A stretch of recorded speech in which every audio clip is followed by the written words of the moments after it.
So I'm coming at you again today with another story. I was with my friend Penny recently and we went to a conference in another city, and we had this kind of hilarious to me situation happen, and it reminded me of how much people do something very similar in their marketing and it really hurts their business. I'm Lori Reeves, founder and CEO of Brand Strength.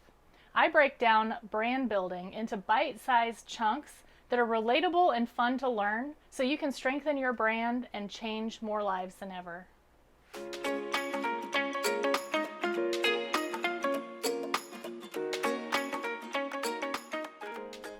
Okay, so it's story time again. So recently I was in Atlanta for a conference with my friend Penny. She had flown in and I went and picked her up at the airport. It's about a 6-hour drive for me, so I drove all day, got there right before she flew in, picked her up, and we were making our way to dinner and then the hotel. So we're in a city that neither of us are familiar with. She's in the car with me. There's lots of traffic. It's right around rush hour, so there's a lot of traffic around. We are catching up, having conversations, talking, and we're sitting at a red light. And we needed to go forward, but this was like a place where there are two lanes. The left lane, which was the lane we were in, you could either turn or go straight. We were actually going to go straight. And we're sitting at this red light. Again, we're listening to the navigation from my phone through my car and waiting for the light to turn green, and we're talking. The light turns green and I go, ah! Right now the guy in front of me turns on his turn signal. He's going to turn left, and Penny goes, no. His turn signal has been on for the minute and a half that we've been sitting in this lane, and I've been wondering why you didn't just get into the right lane so that we could go straight when the light turns green.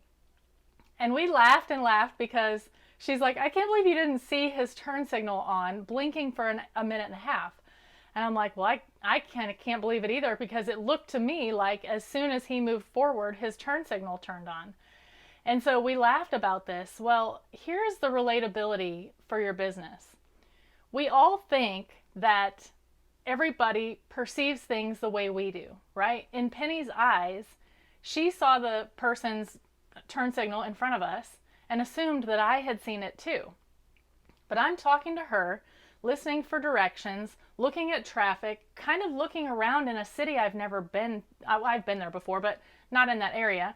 So I'm like looking around at the scenery, kind of gauging how much traffic there is, right? There's a lot going on, right? There is not just one thing for me to pay attention to. There's a bunch of things for me to pay attention to, which is exactly what happens in life and in marketing or in business. So we write a sales page and we assume that it's very clear that people are going to see exactly what we want them to see, or that we think they should see, or that we think is the most important thing for them to see. And we throw it up and we put it out there, and then we wonder why people aren't responding the way we want them to. And when I say we don't market in a vacuum, what I mean is like when you're writing your sales page, it's quiet, you're by yourself, you're focusing, you're concentrating. Well, when somebody is actually going to your page, it may not be quiet where they are. They may not be in a place where they can have complete focus on what you've written. So if you're not repeating the things that are very critical for somebody to know, or emphasizing the things that make it super urgent for them to act, you're really just relying on their perception of what you've put there, not realizing that there's a lot of other stuff going on. First of all, there's a lot of stuff going on in your sales message, right? It could be that this is on Facebook and you've got the stuff on the sides and you're scrolling, and you're probably like, I don't want to say in your car, but you're like somewhere where there's a lot of stuff happening. So you're not just attending to what's on your phone, or if you're on your computer, maybe your kids are running around in the background. Maybe your spouse just came in and asked you a question, right? There is no vacuum. We can't say, do not look at this page until you're in a quiet area and you can focus 100% on this. And I promise you, it's not happening. So when we do things subtly, or when we're not very, very clear in our messaging, or with a very clear call to action, asking somebody to take a very specific step, then it's very possible it could be right in front of their face, just literally like this guy's blinker. his turn signal for a minute and a half, literally in my line of sight. And I missed it because I was attending to so many other things. Our world is a busy world.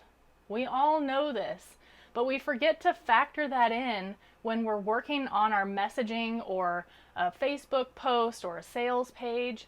We forget to factor in how many other things are always competing for the attention of our clients and how clear and succinct we need to be in our messaging so that we can get that point across. If you haven't spent enough time in your client's mind to know the exact thoughts that they're thinking that turn their stomach, that give them anxiety, that make them go, oh God, this is terrible.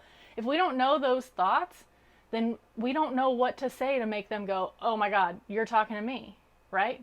If the guy in front of me had a signal that was saying, Lori, I'm going to turn left, Lori, I'm going to turn left, then maybe I would have paid attention to it.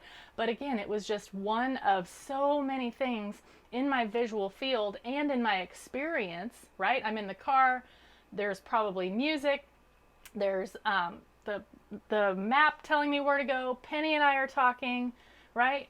There's a lot going on. So it's easy to see that I could miss something even though it's right in front of my face, because I have to use my brain to pick and choose from all of the information that's coming into it to find the most important information. And that is much more difficult depending on what's going on around me. So I just wanted to tell you this story because it was such a clear indication to me of how much better we can all do about remembering that there's a lot going on for people and that they're not reading anything that you're doing or seeing anything that you're doing in a vacuum where nothing else is going on for them. It's always happening in a place where lots of other things are happening as well. So if you're being too verbose, if you're making it too hard for them to see that, shoo, like this is what cuts through and gets to them, if you're making them search for it, they're just not going to do it because there are so many other things competing for that attention. I hope this was helpful for you. Kind of makes me feel a little self-conscious about how attentive and smart I am by sitting right behind somebody who's turning left and not knowing it for a minute and a half, especially when Penny's like, it's right in front of us.